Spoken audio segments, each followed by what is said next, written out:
Welcome friends. In this tutorial we will see how to create dynamic website.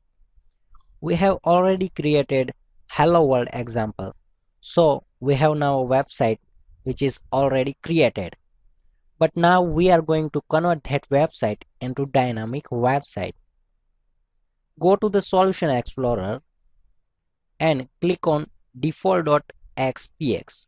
We have one code file default.aspx.cs which is a code file for this page default.axps. Double click on that .cs file.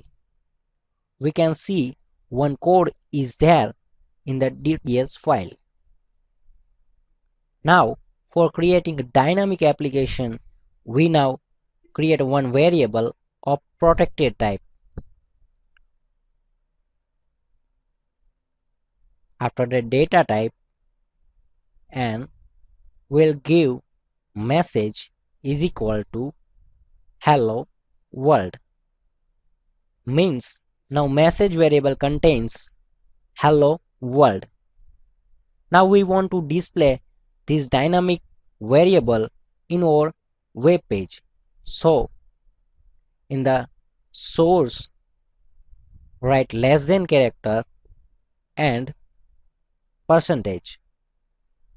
Look, ASP.NET has automatically completed the tag.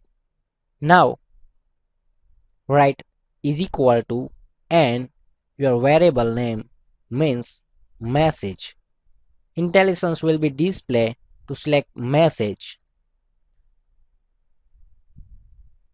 Now go to run.